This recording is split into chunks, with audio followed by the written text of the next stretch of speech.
반갑습니다. 노개미입니다. 2023년 6월 셋째 주 미국 주식 주간 마감 기록을 하겠습니다.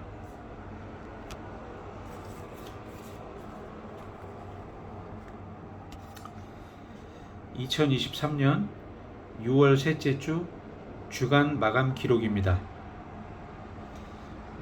6월 12일 쏙슬 청산수량 2079주 190.87달러 익절하였습니다. 같은 날 쏙스 청산수량 15,670주 마이너스 5,397.3달러 손실이었습니다. 6월 13일 이것도 쏙스네요. 청산수량 13,360주 마이너스 5,430.11달러 손실이었습니다. 6월 14일 쏙슬 청산수량 1,702주 83.62달러 익절이었습니다. 같은 날 쏙스 청산수량 5,500주 마이너스 1,382.11달러 손실이었습니다.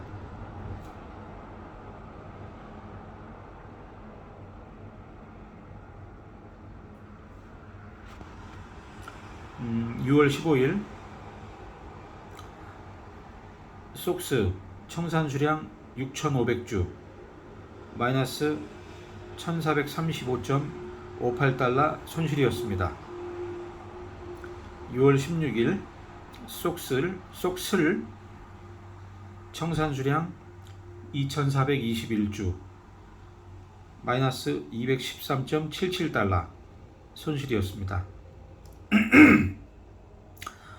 같은 날 쏙스 청산수량 5,070주 플러스 827.12달러 827.12달러 익절하였습니다. 쏙스로 익절한 게 거의 한 달 만인 것 같습니다. 이제 다음 주에는 쏙슬이든 롱이든 숏이든 어느 쪽에서든 매일 1% 가능한 100만 원의 익절을 할 수 있도록 노력하고 부득이하게 손절해야 된다면 과감하게 칼같이 다시는 하루에 15% 20% 3, 4일에 40% 50%를 맞는 일이 없도록 손절은 칼같이 하도록 노력하겠습니다. 그리고 현재 잔고 상세는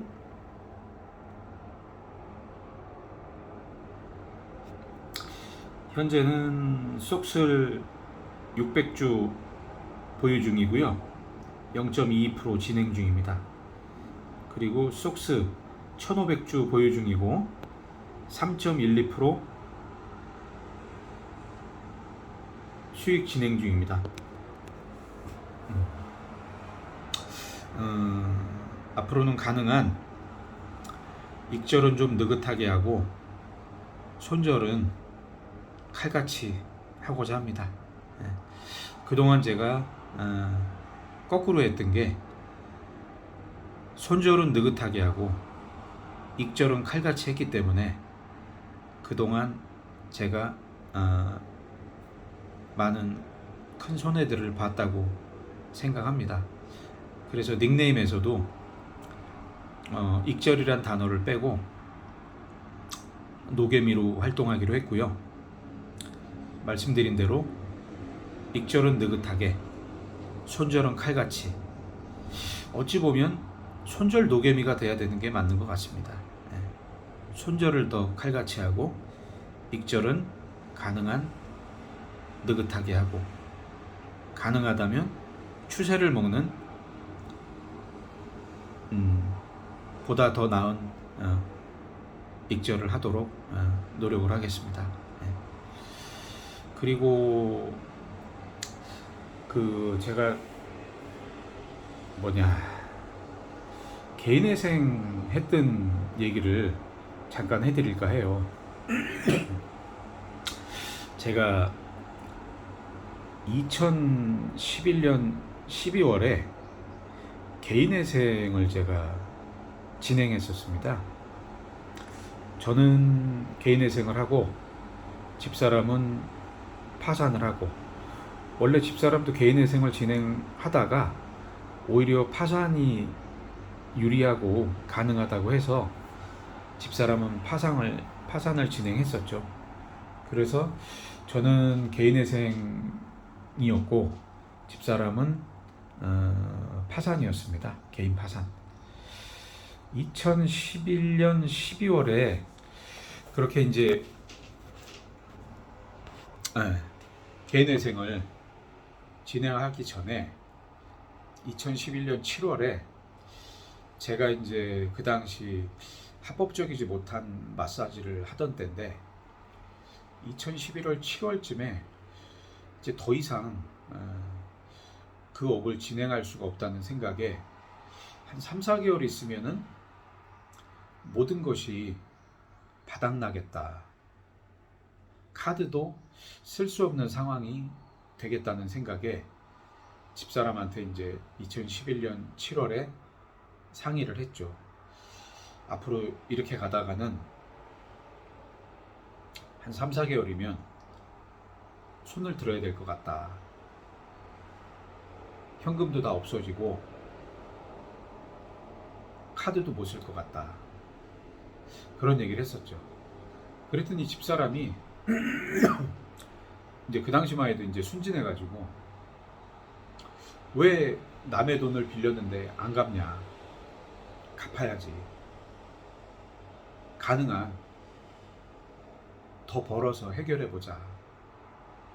자기도 알바라도 하겠다. 그런 얘기를 하더라고요. 그래서 맞지. 남의 돈 떼먹으면 안 되지. 가능한 버티는 데까지 버텨봐야지. 그런 생각으로 집사람 말에 동의하고 더 견뎌봤죠. 그런데 11월이 딱 되니까 이제 정말 한계가 온 거예요. 그 당시 뭐 1금융, 2금융, 3금융, 3금융은 뭐 러시앤캐시,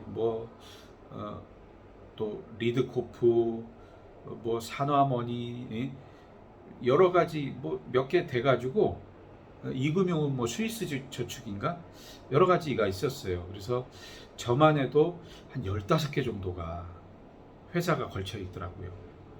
그리고 집사람도 한 8개 정도, 뭐 카드사 뭐 다 얽혀가지고, 그래서 도저히 이제 안 되겠다 싶더라고요.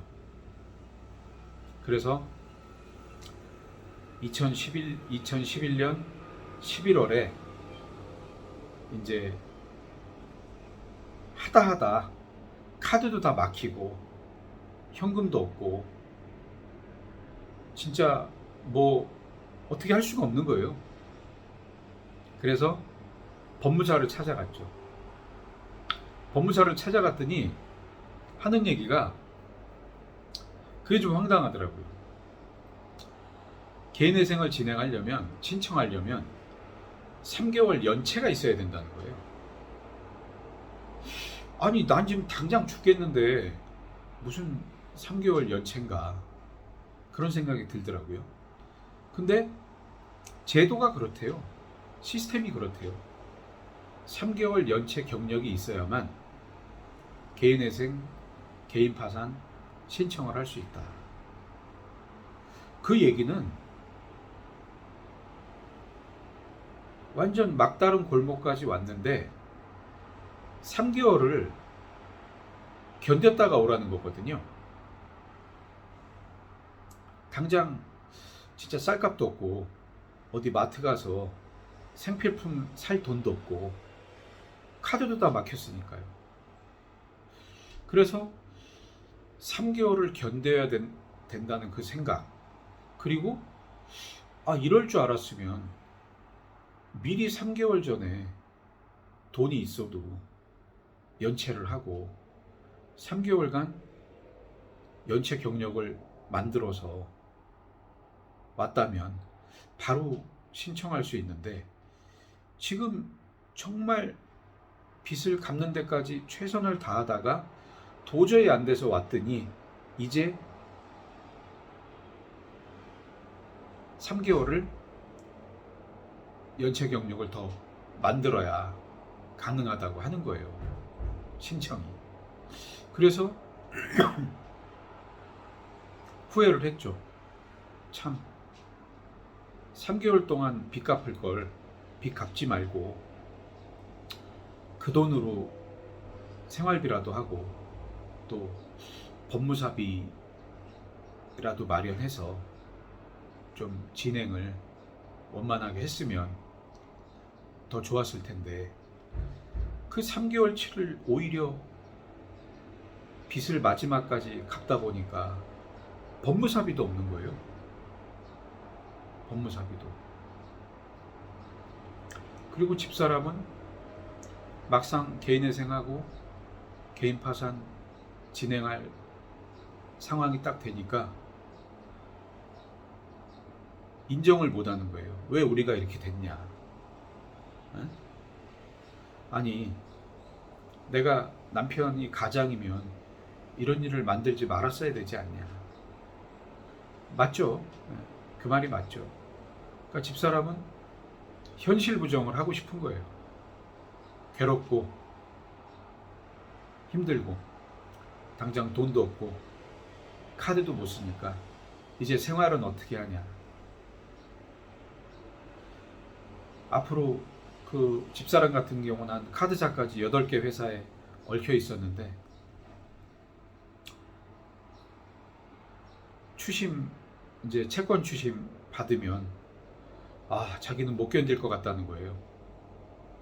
그래서 가능한 너한테, 집사람한테 오는 채권 추심도 내 전화로 돌려서 내가 다 한번 막아보마, 내가 부딪혀보마, 그러면서 집사람은 최대한 채권 추심을 안 받게 제가 다 제 거 한 15개 플러스 집사람 거 7, 8개 플러스 한 20개 정도 되는 걸 제가 다 이제 채권 추심 연락을 받고 뭐 사정도 하고 부딪혀 봤죠. 그러면서 3개월이 어찌 지나갔는지도 모르겠어요. 진짜 뭘 먹고 살았는지도 모르겠고, 애들은 어떻게 뭘 먹였는지, 학교는 제대로 보냈는지. 물론 학원은 못 보냈어요. 다 잘랐었죠 그때. 유치원도 못 보내고. 그때 큰딸이 중학교 3학년이었는데 학원도 다 자르고 그랬었죠. 그러니까 어떻게 3, 4개월이 지나갔는지 모르겠어요. 그리고 또 기억에 남는 게, 그래서 이렇게 혹시라도 지금 뭐 개인회생 생각하시는 분들이 있다면 연체 경력이 3개월은 있으셔야 되니까 정말 막다른 길에 들어서기 전 3개월 전에 결정을 하셔야 된다. 그리고 좀 뭐 나쁘게 생각하면 오히려 마지막까지 3개월치를 빚을 갚을 일이 아니고 오히려 그걸 아껴서 그걸 법무사비로 쓰셔야 될 것 같다. 그런 의견이고요. 그리고 법무사비도 제가 여기저기 알아보니까 그 당시에 2011년 당시에 한 150에서 200 정도 하더라고요. 이것도 웃긴 게, 뭐 예를 들어서 10억을 한두 군데 그 빚을 지고 있으면 오히려 100만 원인데, 뭐 5억을 10군데 이상 20군데 그 채권자들이 많으면 비용이 오히려 더 많은 거예요. 그러니까 빚을 져도 한두 군데에다 많이 져야지 여러 군데다가 많이 지니까 법무사비도 비싸고 일 처리도 오래 걸려요. 그래서 150 정도에 제가 이제 가능한 데에다가 3개월에 나눠서 주기로 하고 이제 진행을 했는데, 웃긴 게 제가 이렇게 상담하다 보니까 법무사 가서 상담하고 있는데 저는 200달러는 거 150에 깎아가지고 그것도 3개월에 나눠서 준다고 하니까 채권자들 한 절반 정도 되는 회사에서 뭐 확인서 받아오는 건 저보러 하라는 거예요. 그러니까 일을 나눠서 돈을 적게 주고 나눠 활부로 주니까 일도 제가 일부 해야 되더라고요. 채권회사들 찾아다니면서 해야, 그 확인서 받는 거, 동의서 받는 거. 아, 그게 진짜 힘들더라고요. 미치겠고. 근데 저는 그렇게 돈도 없고 시간도 없고 뭐 카드도 못 쓰고 그런 막다른 골목에서 막다른 길에 개인의 생을 법무사에서 진행하다 보니까 법무사에서 하자는 대로 좀 기죽어서 하고 있는데, 어떤 여자가 저 다음으로 상담을 받더라고요. 근데 그 여자는 채무가 한 30억 됐었어요. 근데 법무사하고 상담을 하는데 법무사비가 250 정도 나오더라고요. 그러니까 그 여자가 뭐라 그러냐면 250을 그 자리에서 주면서 100만 원을 더 주더라고요. 법무사 그 사무장한테. 그러면서 나 시달리기 싫으니까 연락 안 받게 해달라고. 그리고 일처리 다 되면 그때 연락을 하는 거예요. 자기 해외에 나가 있겠다고. 그러니까 또 그 사무장이 90도로 인사하면서 알겠다 그러는 거예요. 그리고 그 빚을 진 여자가 하는 말이, 일처리 빨리 해주면 수고비로 100만 원을 더 주겠다는 거예요. 그러니까 이렇듯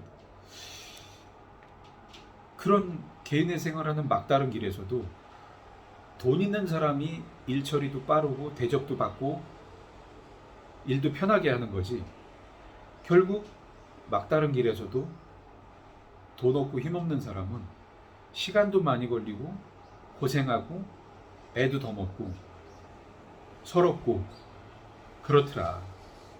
그래서 다시는 그런 일이 있으면 안 되겠지만, 다른 분들이라도 혹시 개인회생이나 개인 파산을 진행해야 된다면 3개월 전에 5개월 전에 미리 준비하시고 3개월 연체 기록을 남겨야 되기 때문에 빚을 갚을 게 아니고 오히려 그 돈을 법무사비에 쓰고 3개월 연체 기록을 만드시는 게 나으실 것 같다. 그런 제 경험을 비춰서 알려드리고 싶습니다. 물론 이 시스템은 2011년에 제가 겪은 일이기 때문에 요즘은 또 어떻게 바뀌었나는 모르겠어요. 근데 좀 비슷할 것 같아요. 그러니까 참고하시고요. 저 같은 경우는 좀 늦어지긴 했지만 한 5개월 만에 다행히 신청이 접수가 돼서 그 뒤로 저 같은 경우 변제금을 한 78만 원씩 5년 60개월 동안 납부하는 걸로 처리가 됐던 기억이 납니다. 그리고 2017년 2월까지 납부하는 거였는데 2016년 여름에 미리 다 납부해가지고 2017년 2월에 완료가 다 됐던 걸로 기억을 합니다. 저는 그때 일 처리가 조금 유리했던 게 제가 아이가 그때 3명이 있었고 다자녀 혜택을 좀 본 것 같아요. 그러니까 그렇게 채권자가 많고 일이 좀 많았는데도 뭔가 법원에서 다자녀라는 이유와 그 다음에 제가 저희 어머니와 저희 장모님을 어느 정도 부양한다는 그런 것도 신청서에 추가해가지고 제가 아니면 아이 셋과 양쪽 집 노인네 2명이 힘들다라는 어떤 부양하기 힘들다라는 그런 논리로 신청을 해서 조금 오래 걸리긴 했지만 계획보다 그게 채권자가 많으니까 오래 걸려요. 그러니까 참 그때도 제가 생각한 게 빚을 줘도 한두 군데다 많이 져야지 그 여러 군데다 조금씩 많이 지니까 정말 일처리도 힘들더라고요. 그랬던 경험이 있습니다.